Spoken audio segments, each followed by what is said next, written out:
Welcome to Brain Health Besties, a human forward podcast for those of us who want to feel better but don't know where to start. I'm Bailey, a licensed professional counselor. And I'm Nia, a qualified mental health professional. And I'm Shelby, a human. We are so glad you're here. And we believe that you deserve to know how your brain works and how to nurture it, even when self-care feels a little challenging. We focus on kindness to ourselves and recognizing our own needs with as little guilt as possible, because your brain deserves a bestie. Stars in my eyes, I can't see which way is right, but oh, if there's one thing that I know, it's only up front. Hey besties, the practices we talk about here are great for your brain, but this podcast isn't treatment. If you're feeling overwhelmed, please call or text 988, the Suicide and Crisis Lifeline. Help is always available. Hey besties, you're tuning into a Learning Together episode where we explore different ways to care for our minds and reimagine what wellness looks like. Today, we are talking about a topic that I think a lot of us, if not all of us, have experienced before, and that is our brains being overloaded. Yep. But before we dive in, we do want to practice what we are teaching. And so we are going to do that self-assessment on a scale of 1 to 5. Let's take a deep breath to kind of settle in here. And how are you doing today, friends? I am trending about a 2.25, maybe even a little bit higher. Mostly just because we got a lot going on. It's both the anticipation of the weekend and also coming off yet another big week, exciting, cool week, but full of things. So I'm just kind of feeling all of that today. Yeah. And I think I'm 2.5, which I don't know that I normally use our 0.5s, but so for me, that's a little bit higher. Yeah. For me, Friday, here we are at the end. We're doing our podcast, but I still have a lot on my plate, over the weekend. Fun stuff and great stuff, but it just kind of makes me, I don't know, not a negative, but more of a, I don't know, just a 2.5. Yeah. 2.5. Just a 2.5. Sometimes we need those decimals. I think I am also kind of trending in that 2.5, 2.75-ish range. Like Bailey said, it's been a week. Life is coming at us fast right now, and the to-do list seems never ending. But we are going to get through it. That's just part of the human experience, That's right. Yep. And hopefully some time together, connecting, practicing a little bit will help either keep us in that 2.25 range or maybe even lower it a little bit. We'll see. I think so. Yeah. So today we are talking about our brains being saturated, being overloaded, which like I said, is something that I experience often and I think is a pretty normal experience in our fast-paced world right now. And I want to start us off with a little bit of an example because this can be kind of a floaty topic and feel like just kind of buzzwords. Nia, have you ever gotten home from work and it has been a full day of all the things, not necessarily bad things, but just all the things and lots of people, and somebody asks you what you want for dinner? Yeah. And I say, I don't know. Well, what about this? No, not that. No. But well, what about this? Definitely not. No, I don't want that. Well, what do you want? I don't know. I don't know. But could you figure it out? Because I can try. Because I want something. I'm hungry. But no, I just don't kind of have the capacity. Yeah. Right? Yeah. That decision fatigue. Yeah. Yeah. I think that's a really concrete example of a time when our brains are a little overloaded and might need some practice to bring us back a little bit. That's one that is very real life for me oftentimes. Well, I like that you kind of brought that up because, again, this saturation thing, as it turns out, we have 11 million pieces of information coming at us every second. Wow. So that's, of course, the unconscious and the conscious all melded together. And I think the kind of unique fact is that we process about 40 of those. Which is still a lot. Right. Right. Imagining processing actually 40 of them. But those are the things that are just kind of in our surrounding. Like if we're quiet right now, we might be able to hear some noise outside in the hallway. We might be able to hear each other shifting around. But a lot of us are able to kind of selectively focus on what we need to and kind of be in the moment. So yes, that decision for that last thing in the day, there's a lot going on.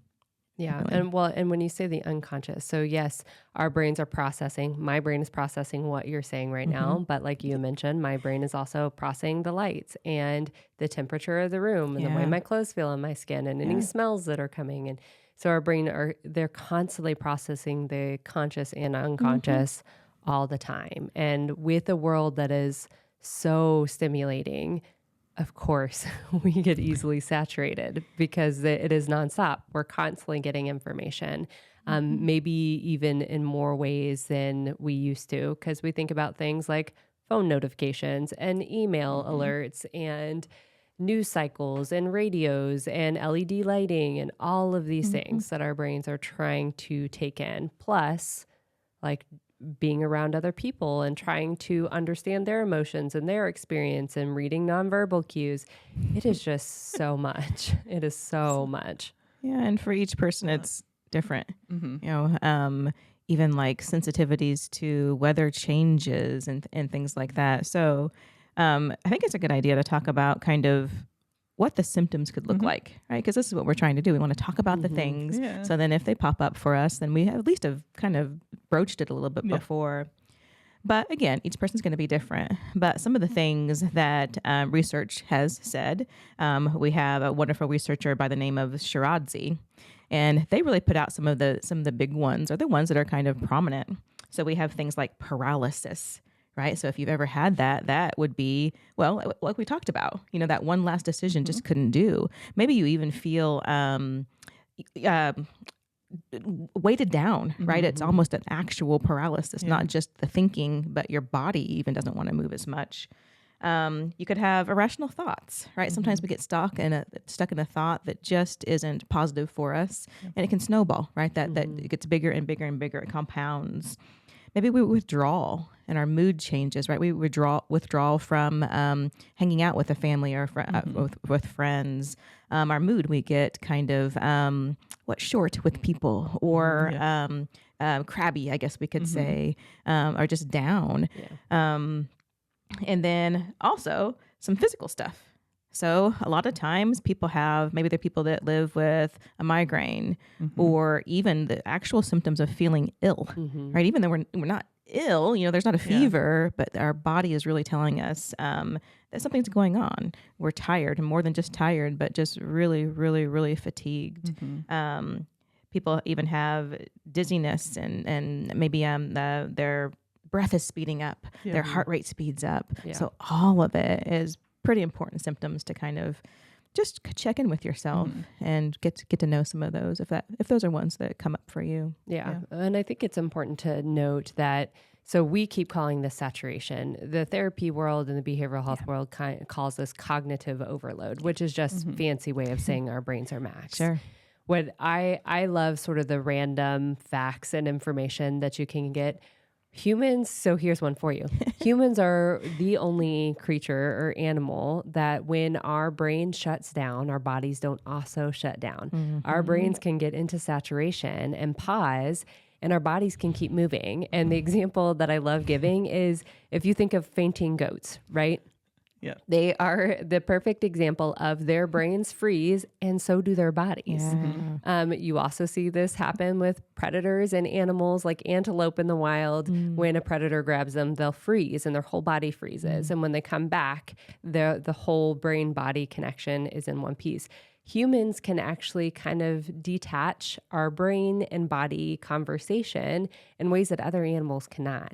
And so that is why we have those moments where maybe we're going through the motions, but we're not actually thinking about what is happening cognitively. Unconsciously we are. But we get into those spaces where we're just kind of going through the motions. I think that detachment and that paralysis or the decision fatigue are ones that kind of highlight that for human beings, that we can still function in our world kind of, even when our brains and bodies are not necessarily in sync. And I think that is maybe one of the biggest things with cognitive overwhelm or that saturation of our brain is that oftentimes our brains and bodies are always talking to each other. Our brains are sending our body signals, and our bodies are sending signals to our brain.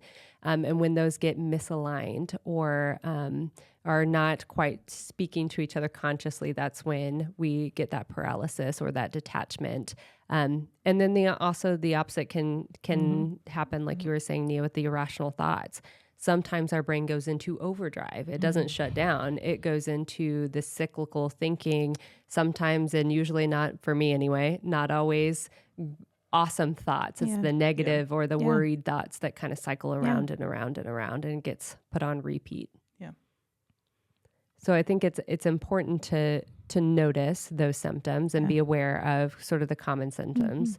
I think it's also important, and you mentioned this too, Nia, to recognize that everybody's brain is different. Yes. So even though these are common symptoms, it may look different for you, Shelby, or you, Nia. Yeah. And the things that get us to saturation are completely different. Definitely. So I'm a little curious.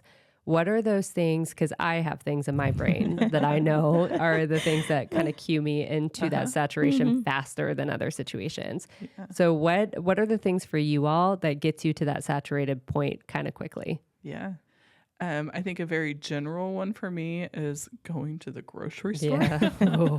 I am if I can avoid it, I am a grocery pickup person instead of going into the store because I know it is overwhelming. Life hacks. There are people talking and there are lights and there are things dinging and it's a lot, and it will send me into that overwhelm very, very quickly. Yeah. I also have a very specific work example.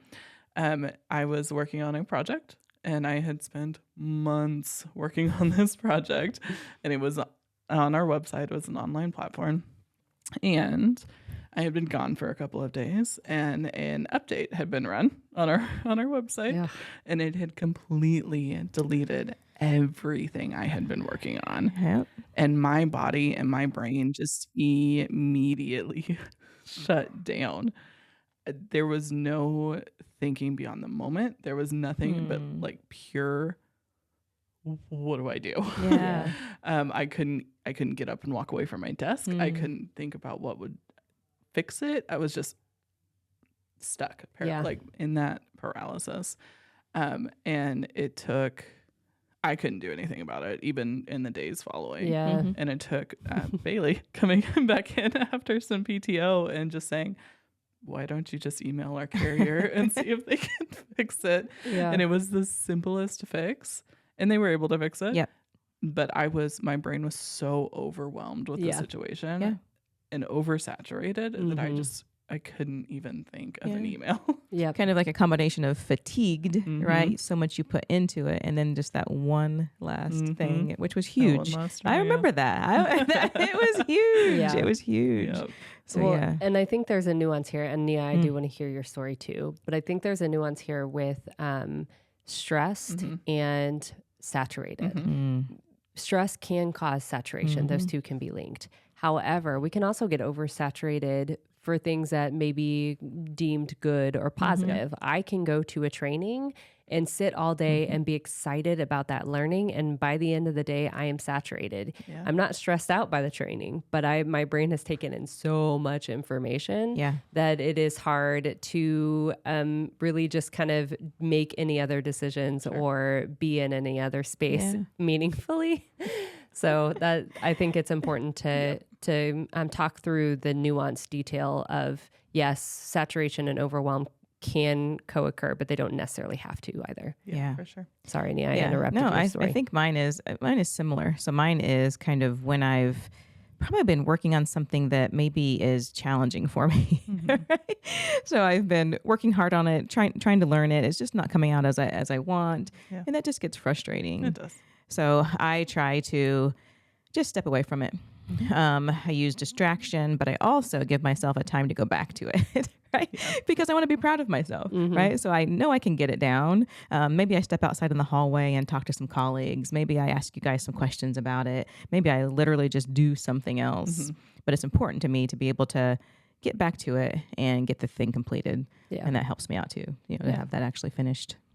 Well, and it's interesting because I have kind of two, I guess, windows here. One is what not stresses me out, what maxes me out at home. Yeah. And then the situations at work that kind of get me to that saturation point are a little bit different. Yeah.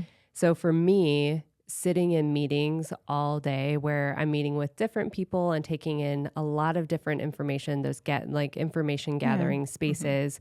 And I'm trying to sort through, okay, we met with these leaders here, and then we met with this team, and now we're meeting with this person externally.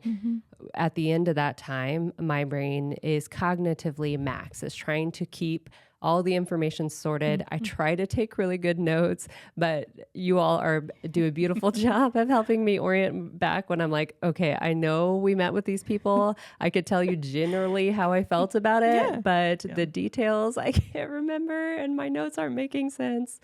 So it's a little bit, I just immensely am grateful for you two for helping me orient together. By all three of us, right? we come up with the answers, right? Yeah. Teamwork. So that is the cognitive piece that gets me to that max. Yeah. But I also get emotionally saturated when we're in spaces. For example, yesterday, we did a couple live experiences where I'm up and talking in front of different people.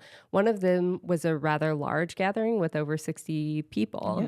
And when I am in a space where I am supporting with our team, supporting individuals as they're navigating life, and then also trying to remember the content and deliver it in a meaningful way, and looking at people's faces and making eye contact and emotionally trying to be on the same page or in tune with them to see, is this landing? Is it not? How do I need to adjust my message so people can hear it better? Yeah. By the end of those days, I am emotionally saturated. Yeah. And it's just like, it's cognitively, I'm still there, but I just feel emotionally exhausted. Like I can't hold anybody else's feelings, let alone my own. Yeah, I agree. And it's kind of our field, you know, because it's sometimes even just those personal connections that maybe people come to us because they're looking for a safe space. They're looking for a little bit of extra care. So even adding some of those, even though it's during the work day, like you say, it's kind of that emotional saturation too, not just physical and everything else too. Yeah. So it kind of happens in a few different ways for me. And then there's home. And we have two very healthy littles who love, and we have always encouraged them to ask questions and be curious and understand the world around them by asking questions. And I love that about them. And there are moments as a parent where I am getting question after question after question coming without a break. Sometimes another question is starting before I can even finish my answer to the first question. Sure. And at times I get so overstimulated because the other thing is I'll have multiple people talking to me at once or right after each other. And I just get completely cognitively overloaded to the point where my secret hack, y'all, is I go to my closet and turn the lights off and sit on the floor for as long as my family will allow me to, whether that's 30 seconds or 10 minutes.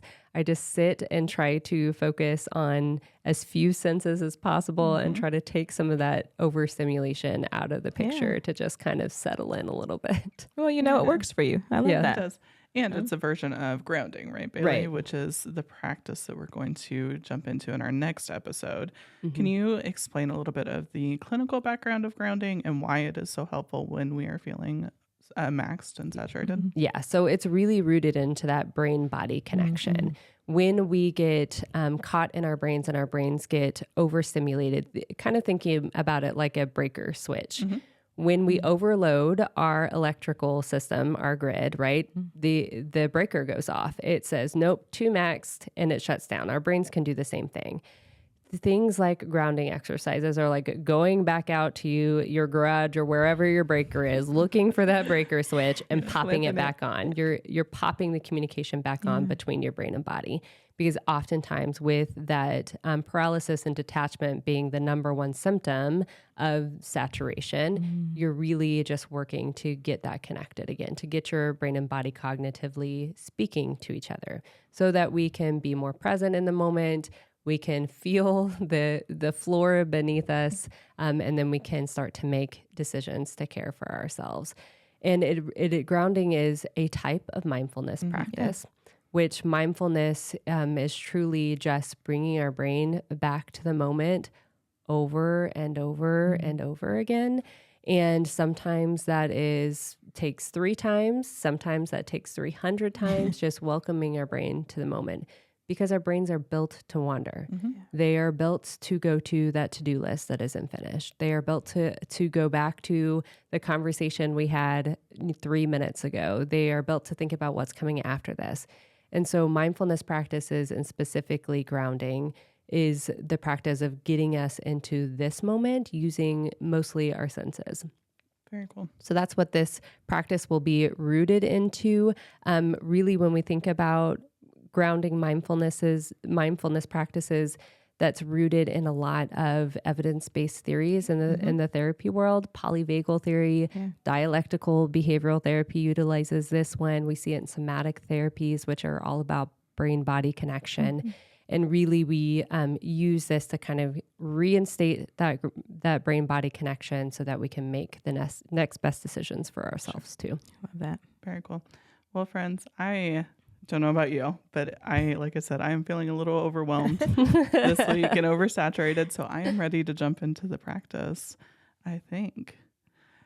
If you would like to join us in our grounding practice, you can join us in our next episode 10. And we will walk through a physical grounding practice together. Until next time, be well, besties. If you enjoyed this episode, like and subscribe to Brain Health Besties so you can find us in the future. And since sharing is kind, share us with your besties. If you have mental health or wellness topics you'd like us to chat about, please reach out to bewell@livebrightly.org. Until next time, be well, besties. Shining brighter than the sun.